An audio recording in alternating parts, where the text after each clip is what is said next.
안녕하세요. 축진먹입니다. 다르윈 누네스가 아릴랄로의 희위고가 뜨면서 리버풀은 또 한 번 큰 판매를 할 수 있게 되었습니다. 누네즈를 팔면서 이번 시즌 리버풀은 첼시와 함께 정말 장사의 왕의 면모를 보여주고 있고요. 누네즈는 아릴랄로 왜 갔는지, 또 아릴랄의 예상 베스트 11, 그리고 리버풀이 이번 시즌 어떻게 장사를 하고 있는지, 그 다음에 리버풀이 또 남겨진 다음 과제는 무엇인지 하나하나씩 알아보는 시간을 가져보도록 하겠습니다. 먼저 첫 번째, 누네즈가 아릴랄로 떠났습니다. 아직 오피셜이 난 건 아닌데 이제 거의 간다고 보시면 될 것 같고요. 이적료는 5,300만 유로에 1,200만 유로 옵션이 있어서 총액 6,500만 유로 정도의 계약을 했다고 보시면 됩니다. 우리 돈 1,047억 정도고요. 이 판매로 인해서 누네즈도 훨씬 더 많은 급여를 받게 되었는데요. 누네즈는 주급이 무려 3배 이상 증가될 것이라고 예상을 하고 있습니다. 리버풀에서 받던 주급이 14만 파운드, 우리 돈 2.5억 정도 되는데요. 사우디에서는 40만 파운드, 7억 3천만 원 정도 될 것으로 예상이 됩니다. 그런데 이제 리버풀에서 내는 세금이랑 또 사우디 넘어가서 내는 세금이랑은 좀 차이가 있을 거잖아요. 그래서 그것까지 고려를 했을 때 3배 이상이라고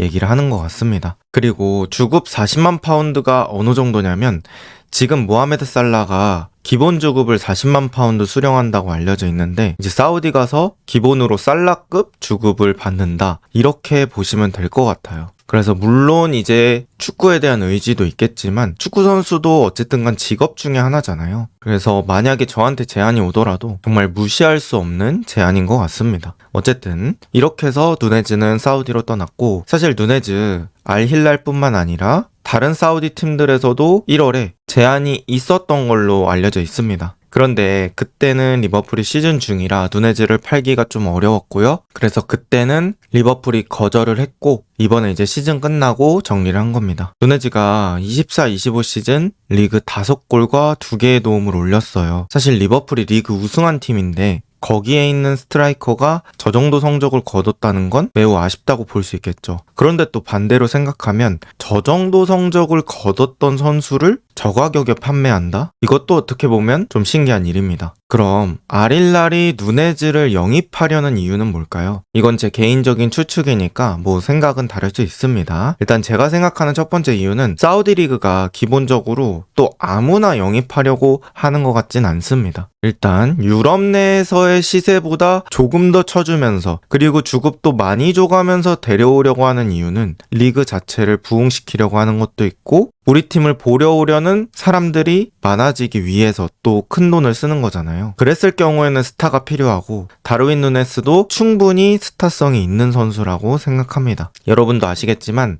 실력 때문에 스타가 되는 경우도 있고 선수 자체가 스타성이 있어서 실력은 조금 부족하더라도 스타가 되는 경우가 있습니다. 다르윈 누네스의 스타성은 온전히 실력으로 만들어낸 스타성이라고 보기에는 좀 어려울 것 같고요. 누네즈가 보여줬던 빠른 스피드, 그리고 리버풀 9번이라는 상징성 등등 여러 가지 것들이 있을 것 같습니다. 그리고 이 다르윈 누네즈라는 선수, 또 인자기의 투톱 중에 한 자리에 잘 어울릴 수도 있다고 생각합니다. 시모네 인자기 감독이 인테르 때도 투톱을 되게 잘 썼었잖아요. 티람, 라우타로 이런 선수들을 잘 이용해가면서 썼기 때문에 지금 아릴랄에도 레오나르도라든지 미트로비치라든지 든든한 파트너들이 있거든요. 그래서 그 파트너들과 함께 투톱에 선다면 또 살아날 수도 있지 않을까라는 생각에 데려간 것 같고요. 누네즈 단점도 있지만 분명히 장점도 있다고 생각합니다. 전체적인 느낌을 봤을 때는 누네즈는 세밀함은 좀 아쉽습니다. 특히 이제 골문 앞에서 마무리할 때 조금 아쉬운 점들이 있는데 그럼에도 신체 능력 같은 건 저는 좋다고 느껴지거든요. 특히나 스피드 같은 부분은 어느 정도 타고나는 부분이 있다고 생각해요. 그런데 이제 누네즈가 빠른 스피드를 타고났다고 생각을 하고요. 또 성실한 움직임, 괜찮은 위치 선정, 이런 것들은 나름 또 장점으로 가져갈 선수라고 생각합니다. 그런데 이제 문제는 공격수라면 결국에는 골 결정력으로 얘기를 하는 건데, 사실 이 골 결정력이라는 부분이 어느 하나를 고친다고 해서 딱 고쳐지는 게 아니잖아요. 되게 숫자처럼 딱딱 떨어지는 부분이 아니기 때문에 결국에는 그 골 결정력이라는 부분을 극복하지 못하고 실패하는 선수들이 되게 많았습니다. 그런데 이제 누네즈가 사우디 가서 그 골 결정력이라는 부분을 또 극복해낼 수 있을지 한번 또 기대를 해보겠습니다. 그렇게 해서 그냥 제가 한번 짜본 아릴랄 25, 26 예상 베스트 11입니다. 532 베이스로 짰을 때는 이런 느낌이지 않을까 싶었어요. 일단 골키퍼는 야신 분우, 카타르 월드컵에서 모로코를 4강에 올려놓은 주역 중에 한 명입니다. 여전히 환상적인 세이브 능력을 보여줬고 가장 최근에 그 능력을 확인할 수 있었던 경기가 아릴랄과 맨시티와의 경기였습니다. 그리고 이제 센터백은 헤낭로지, 하산, 탐 바크티, 그 다음에 쿨리발리 이렇게 될 것 같고요. 로지가 그냥 왼쪽 윙백이 될 수도 있습니다. 로지는 아틀레티코 마드리드 그리고 브라질 국가대표를 거친 선수고요. 쿨리발리는 나폴리와 첼시를 거쳤던 선수입니다. 그리고 사이드 윙백이 진짜 미쳤습니다. 테오 에르난데스, 주앙 칸셀로입니다. 이 두 선수의 이름값 굳이 설명 안 드려도 알 거라고 생각합니다. 그 다음에 그 위에는 알도사리, 후백 네베스, 세르게이 밀린코비치 사비치 이런 선수들이 있습니다. 사실 뭐 알도사리는 사우디에서 최고 슈퍼스타라고 할 수 있죠. 카타르 월드컵에서 아르헨티나를 무너뜨렸던 그 사우디의 득점을 만들었던 선수기도 하고요. 일단 이 선수가 왼쪽 윙어인데 여기 가운데 일단 한번 넣어봤습니다. 그 다음에 후백 네베스, 울버햄튼에서 중추적인 역할을 하던 선수입니다. 밀린코비치 사비치 역시 유럽에서 잔뼈가 굵은 선수죠. 라치오에서 주로 활약을 했었습니다. 거기에 투톱, 다르윈 누네스, 그 다음에 레오나르도. 레오나르도는 어릴 때 되게 유망주로 평가받다가 좀 어린 나이부터 사우디로 넘어온 케이스고요. 이번에 클럽 월드컵에서도 아주 좋은 모습을 보여줬습니다. 거기에 이제 투톱으로 다르윈 누네스를 한번 예상해보고요. 또 상황에 따라서 미트로비치 같은 선수와 누네즈가 합을 맞출 수도 있습니다. 그리고 말콩이라는 선수가 있는데 말콩도 바르셀로나까지 갔었던 또 나름 유망했던 자원이거든요. 이 선수도 지금 아릴랄에 포함이 되어 있습니다. 그러다 보니까 뭐 아릴랄의 지금 스쿼드를 봤을 때는 유럽 웬만한 팀은 다 부셔버릴 수 있겠다 정도의 느낌이 드는 그런 스쿼드라고 볼 수 있을 것 같아요. 뭐 사우디 팀들이 유명한 선수들 많이 데리고 있지만 사우디 스쿼드 중에서 가장 강력하지 않을까라고 생각이 드는 그런 스쿼드입니다. 그 다음에 이제 리버풀 얘기로 또 넘어가 보면 리버풀 장사 왜 이렇게 잘하냐 라는 소리가 나올 수 있을 정도로 이번 시즌 자신들이 전력 외라고 판단하는 선수들을 하나하나씩 차근차근 잘 매각하고 있어요. 첫 번째 루이스 디아스입니다. 지금부터 말씀드리는 이적료는 트랜스퍼마크트 기준이고요. 이제 트랜스퍼마크트에서는 옵션 빼고 적어놓은 것 같거든요. 어쨌든 한번 얘기를 해보겠습니다. 루이스 디아스 바이에른 미넨으로 갔고 7천만 유로, 우리 돈 1128억입니다. 누네즈 아릴랄 854억, 콴사 레버쿠젠 3,500만 유로 564억, 켈러 브렌트포드 1,480만 유로 238억, 아놀드 1,000만 유로 161억, 타일러 모튼 리옹 1,000만 유로 161억입니다. 이번 시즌 판매한 것만 봐도 진짜 어마어마하죠. 여기에다 옵션까지 들어온다고 가정을 했을 때는 더 많은 이적료를 가져갈 수 있는 리버풀입니다. 저는 뭐 가격도 가격인데요. 사실 이 매물로 내놓는다고 해서 이 선수를 원하는 타이밍에 파는 게 정말 쉽지 않아요. 이거는 FM이라는 게임 해보신 분들은 다 공감하실 부분이에요. 어떻게 임대 묶어서 팔고 아니면 결국엔 안 팔려가지고 임대료 보조해가면서 다른 팀 넘겨주고 막 이런 식으로 해야 하는데 이렇게 원하는 타이밍에 가격도 괜찮게 받아가면서 파는 게 정말 쉽지 않거든요. 그런데 리버풀 이번 시즌 정말 장사 잘하고 있다. 그리고 제가 축구를 뭐 오래 본 건 아니지만 제가 눈으로 직접 봤던 그런 이적 시장 중에서는 리버풀이 이번 시즌이 제일 역대급이지 않을까 싶습니다.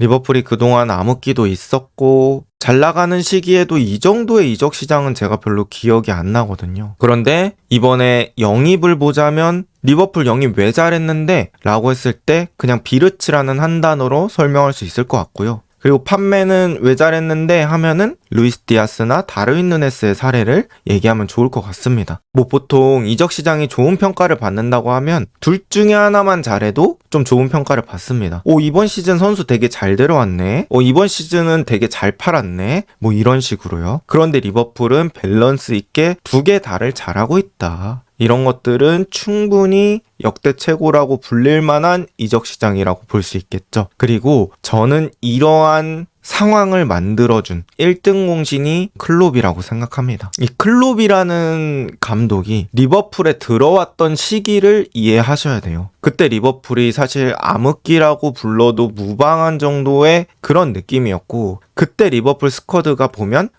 약해 보인다 이런 느낌이 좀 많았어요. 그런데 클롭이 있으면서 코어가 한둘씩 잡히면서 점점 트로피 하나하나가 늘어나면서 코어들은 유지가 됐죠. 반다이크, 살라, 로버트슨, 알리송 이런 선수들 여전히 남아있고요. 그런 리버풀의 영광을 이끌었던 선수들이 남아있는데 거기다가 비르츠 같은 선수가 오니까 또 확 체감이 올라간 느낌이 들고, 어떻게 보면 그 암흑기에서 팀을 끌고 올라온 게 클롭이다 보니까 충분히 클롭이라는 감독이 시간이 지날수록 더더욱 평가가 높아지지 않을까 싶습니다. 그럼 리버풀의 현재 공격진의 뎁스는 어떻게 될까요? 짤 하나로 정리해보겠습니다. 일단 리버풀의 공격진 3톱으로 봐야 할 것 같은데요. 왼쪽은 학포와 응구모아입니다. 여기에 사실 비르츠까지 추가할 수는 있겠지만 비르츠는 공격형 미드필더 자원이기 때문에 일단 학포, 응구모아 적어봤습니다. 그리고 스트라이커는 에키티케와 키에사입니다. 그런데 키에사는 사실 전형적인 스트라이커로 분류하기는 어렵고요. 전형적인 스트라이커 자원 에키티케 하나만 남아있다라고 보셔야 할 것 같습니다. 그리고 오른쪽 윙어 살라와 프림퐁이라고 제가 적어놨는데, 일단 프림퐁은 사실상 라이트백 자원으로 분류를 해야 되기 때문에 이제 완전한 오른쪽 윙어 뎁스로 볼 수 없을 것 같고, 그렇게 따졌을 때는 실질적인 공격수는 5명입니다. 그럼 이렇게 물어볼 수 있겠죠. 아니 어차피 살라 몸 관리 잘하고 주전 뛰는 거 좋아해서 시즌 내내 뛸 거니까 괜찮아. 근데 저는 사실 그렇게는 충분하지 않다고 생각이 듭니다. 만약에 리버풀이 챔피언스 리그를 안 간다 그랬을 경우에는 저는 요 정도 뎁스도 나쁘지 않다고 보는데요. 리버풀이 결국에는 챔피언스 리그도 갈 거고 리그컵, FA컵 계속 이기게 되면 경기 수가 많아지는 시기가 분명 온단 말이에요. 그랬을 때는 단순히 부상이 아니더라도 이 주전 공격수들을 좀 쉬게 해줘야 할 타이밍이 분명히 생깁니다. 그래야 관리가 되면서 진짜 필요한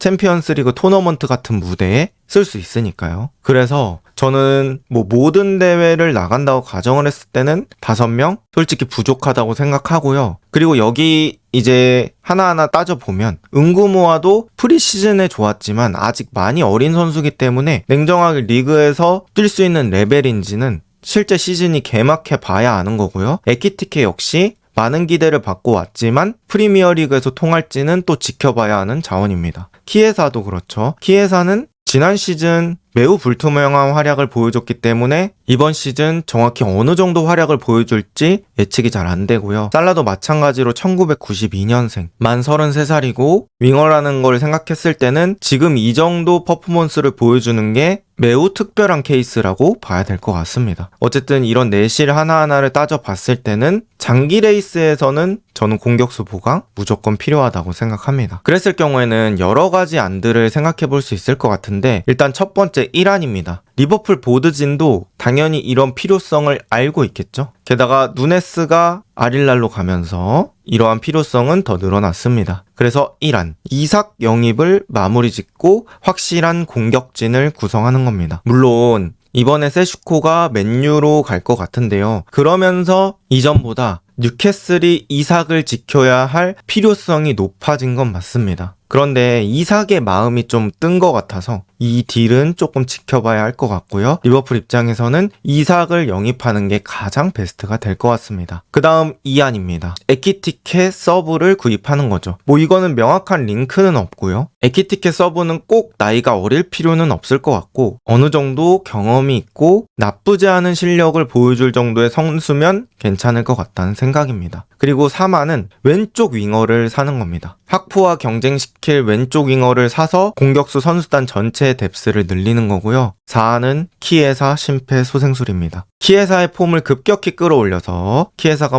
거의 주전으로 뛸 수 있을 만큼 탈바꿈 시키는 거고요. 키에사가 톱도 볼 수 있고 양쪽 윙어도 볼 수 있으니까 리버풀 뎁스에 많은 도움이 될 것 같습니다. 어쨌든 간 1, 2, 3, 4번 중에는 하나를 해야 되지 않을까라는 생각이 있습니다. 그 다음 센터백 영입도 여전히 필요합니다. 주전급 센터백 라인을 저는 한 명 더 데려와야 된다고 생각합니다. 일단 리버풀의 센터백 라인 한번 말씀드려 볼게요. 왼쪽 센터백, 냉정하게 전형적인 센터백 반다이크 한 명입니다. 로버트슨, 엔도, 바이세티치 이런 선수들이 있는데요. 이 선수들은 전문 센터백은 아니죠. 그리고 로버트슨은 뭐 프리시즌 봤을 때 센터백이 엄청 잘 어울린다고 생각은 안 들었던 것 같습니다. 그나마 이제 엔도가 뛸 것 같은데 엔도도 사실 수비형 미드필더에 적합한 선수이기 때문에 임시 방편은 될 수 있지만 아예 엔도를 레귤러 센터백으로 생각하는 건 좀 어렵지 않을까 싶고요. 바이세티치 역시 수비형 미드필더와 센터백 다 가능한 자원이지만 물음표로 표시를 해야 될 것 같습니다. 그리고 우측 센터백 코나테, 조고메즈, 날로 있습니다. 코나테가 주전이 될 것 같고 조고메즈는 서브로 뛸 수 있지만 부상이 좀 많고요.